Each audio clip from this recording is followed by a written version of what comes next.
The wind cuts through the darkness like a blade made of winter itself. Somewhere in what will one day be called Northern Europe, 30,000 years before the first city, a figure rises from a huddle of sleeping bodies. The fire has burned low.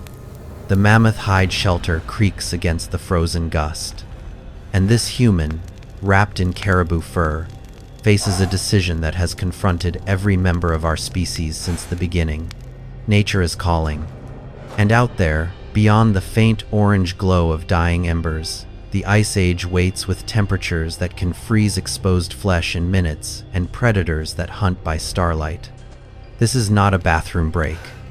This is a calculated risk with potentially fatal consequences.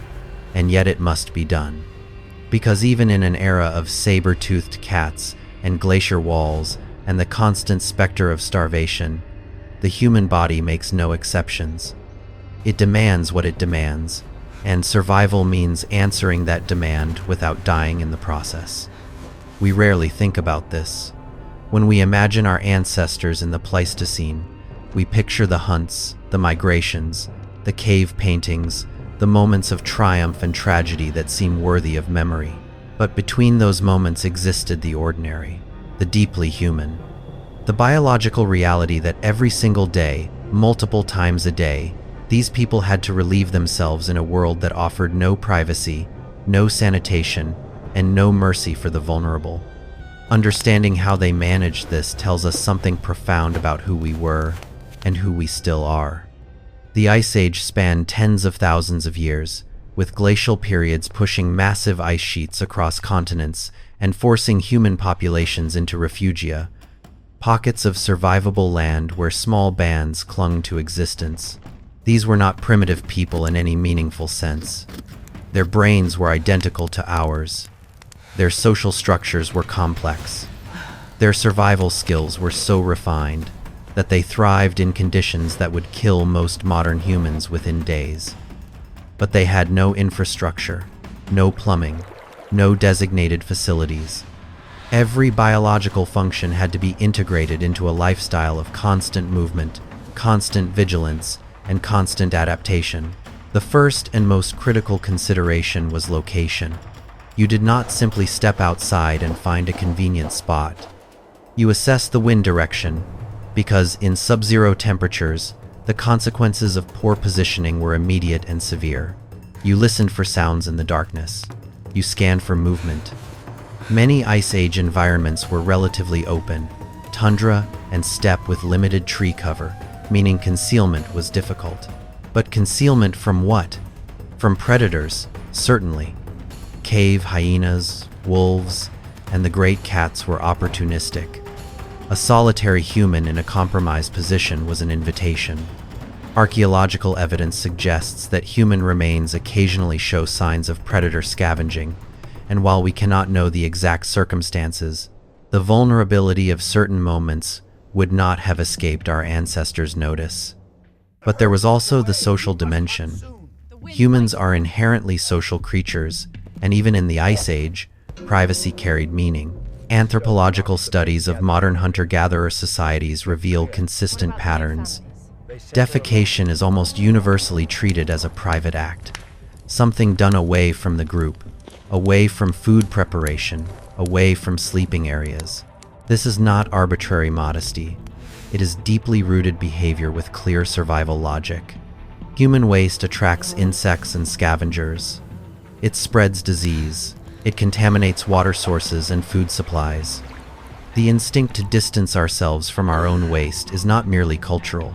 It is biological, encoded through countless generations of those who practiced sanitary habits surviving while those who did not fell to infection and illness. In practical terms, this meant establishing patterns. When a band of Ice Age humans camped in a location, whether for a single night or an extended seasonal stay, they would have designated areas for waste. Not through formal announcement, but through observed behavior and understood norms. Downwind from the shelter, downstream from water collection, away from foot traffic. These invisible boundaries were as real as any physical structure, and they were maintained through social awareness rather than explicit rules. Children learned by observation. adults reinforced through behavior. The same mechanisms that allowed humans to coordinate hunts and share resources allowed them to manage the less glamorous aspects of communal living. The physical act itself presented challenges unknown to modern experience. Clothing in the Ice Age was not simple. It was layered, fitted, often sewn with precision using bone needles and animal sinew. Removing enough layers to relieve oneself while minimizing heat loss required practice and efficiency. Archaeological analysis of preserved garments and artistic depictions suggests that clothing was designed with some consideration for this necessity, but the fundamental problem remained. Exposed skin in temperatures of -30 degrees Celsius becomes painful within seconds and dangerous within minutes. Speed was essential. Every moment of vulnerability was a moment of risk. Women faced particular challenges: menstruation, pregnancy, and the anatomical differences in urination all required adaptations. Studies of traditional Arctic peoples, the closest modern analog to Ice Age conditions, reveal various solutions.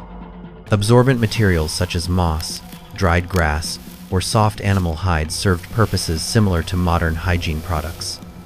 Specific garments allowed for necessary functions while maintaining warmth. But the Ice Age was not a single culture. It spanned continents and millennia. Solutions varied by region, climate, available materials, and cultural development. What remained constant was the necessity of solving these problems. Groups that failed to do so effectively would have faced consequences ranging from discomfort to death. Nighttime presented the greatest danger. The scenario that opened this exploration was not dramatic invention. It was reality. When darkness fell during the Ice Age winter, particularly in higher latitudes, the night could last 16 hours or more. The cold intensified. Predators that had evolved for nocturnal hunting became active. And yet human biology does not pause for darkness. The need to urinate can wake a person from sleep. Illness can make bowel control unpredictable. Infants and the elderly have limited ability to wait. Every night, across every Ice Age camp, people faced the choice between discomfort and danger. Solutions emerged from necessity. Vessels for nighttime urination, likely made from leather or carved bone, would have been practical in some contexts. The archaeological record is largely silent on such items, as organic materials rarely survive, but the logic is compelling. A container kept inside the shelter, used in the night, and emptied in the morning would have reduced countless risky journeys into the frozen darkness. Some researchers have speculated about designated corners of larger shelters, lined with absorbent materials and maintained with some regularity. The famous cave sites of the Ice Age, places like Lascaux and Altamira, show evidence of organized living spaces, with different areas serving different functions. It would be surprising if waste management were not part of this organization. Caves themselves offered advantages and complications. A deep cave maintains relatively stable temperatures, warmer than the outside air in winter. This made them valuable shelters. But caves also concentrate waste in ways that open camps do not. Without active management, a cave dwelling would quickly become unsanitary, the air fouled, the ground contaminated. The fact that humans occupied some cave sites for thousands of years suggests they developed effective strategies. Perhaps they designated specific chambers for waste. Perhaps they periodically abandoned sites to allow natural processes to clean them. Perhaps they burned waste or covered it with ash from their fires. Fire itself would have been a sanitation tool, the heat and smoke reducing pathogens and deterring insects. Mobility was both a challenge and a solution. Ice Age humans were not sedentary. They followed game, moved with the seasons, and rarely stayed in one location long enough for waste accumulation to become critical. This nomadic pattern, which defined human life for most of our species' existence, had sanitary benefits that we often overlook. When you leave a campsite after a few weeks, the waste you generated disperses naturally. Scavengers consume organic material. Bacteria break down pathogens. Rain and snowmelt wash away residue. By the time a group might return to the same location, months or years later, the landscape had reset. This was not conscious sanitation policy. It was the incidental benefit of a lifestyle shaped by other pressures. But it worked. It allowed humans to live without the diseases of density that would later plague civilizations. The psychological dimensions are harder to access, but no less important. Modern humans experience embarrassment and vulnerability around bathroom functions. These feelings are not merely social constructs. They have evolutionary roots. The moment of defecation is genuinely vulnerable. You are physically compromised, less able to flee or fight. You are producing odors that could attract attention. You are, for that brief window, less capable of responding to threats. The anxiety many people feel about public bathrooms or being overheard has ancient origins. Our Ice Age ancestors surely felt versions of this. They developed their habits not just for physical safety but for psychological comfort. The privacy they created, through distance and timing and understood norms, served emotional needs as well as practical ones. Children presented unique challenges. Infants have no control over elimination. Toddlers have limited control. In a world without diapers, managing infant waste required constant attention. Materials like moss, soft grasses, and absorbent animal pelts would have served as makeshift diapers, changed frequently and discarded or cleaned. The close physical contact that characterized Ice Age child-rearing, with infants carried constantly and sleeping beside their mothers, made waste management an intimate daily task. Archaeological evidence of infant burials sometimes includes remnants of organic materials wrapped around the body, which may represent this kind of swaddling technology. The patience and care required to manage an infant's needs in Ice Age conditions speaks to the deep bonds and dedicated attention that characterized early human parenting. Disease was the invisible threat that made all of this consequential. Without germ theory, without understanding of pathogen transmission, Ice Age humans could not have known why sanitary habits mattered. But they knew the outcome. Camps that developed certain conditions saw more sickness. Water that tasted or smelled wrong caused illness. Food that contacted waste became dangerous. This empirical knowledge, passed down through generations as tradition and taboo, encoded genuine survival wisdom. The disgust response that makes us recoil from feces is not learned, it is innate. Infants as young as a few months show aversion to fecal odors. This instinct protected us long before we understood microbiology, and it guided our ancestors toward behaviors that reduced disease transmission. As the Ice Age slowly released its grip, as glaciers retreated and forests expanded and human populations grew, the lessons of waste management became increasingly critical. Larger, more permanent settlements created new challenges.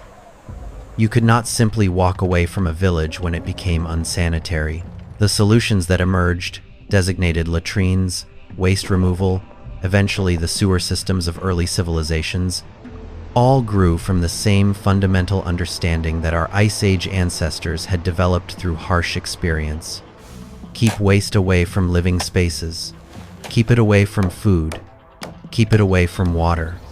These principles, so obvious that we rarely articulate them, were written into human behavior across thousands of generations of trial and survival.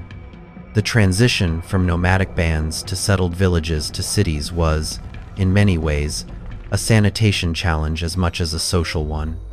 The first cities that succeeded, places like Mohenjo-Daro with its sophisticated drainage, developed infrastructure to manage what nomadic life had managed through movement. The cities that failed often failed in part because they could not solve the waste problem at scale. Disease swept through dense populations without sanitation. The Black Death, cholera epidemics, and countless other catastrophes had roots in the fundamental challenge that humans had navigated successfully for tens of thousands of Ice Age years, and then struggled with anew when civilization changed the equation. There is something humbling in this exploration. We have walked on the moon and split the atom. We have decoded our own genome and built thinking machines. But every single day, multiple times, We do exactly what that Ice Age figure did when they stepped away from the fire into the frozen darkness. We answer the same biological imperative. We seek privacy. We choose location. We manage the vulnerable moment. And then we return to our lives, rarely thinking about what we have done or how remarkable it is that such a basic function connects us to every human who ever lived. In the end, perhaps that is the deepest truth. The Ice Age hunters who faced cave lions and glaciers, who painted masterpieces on stone walls and crossed continents on foot, were not distant beings of a vanished world. They were us. Their struggles with the cold and the dark and the simple needs of the body were our struggles. Their solutions, born of necessity and refined by generations, echo in our instincts and our customs. Every time we close a door, seek distance, and attend to nature's demand, we are performing an act of survival choreography that our species perfected in ice and darkness 30,000 years ago. And in that continuity, in that unbroken chain of ordinary human moments stretching back to the Pleistocene, we find evidence of something profound. That we are not merely descended from survivors. We are survivors still, carrying their wisdom in our bodies, answering the same ancient call.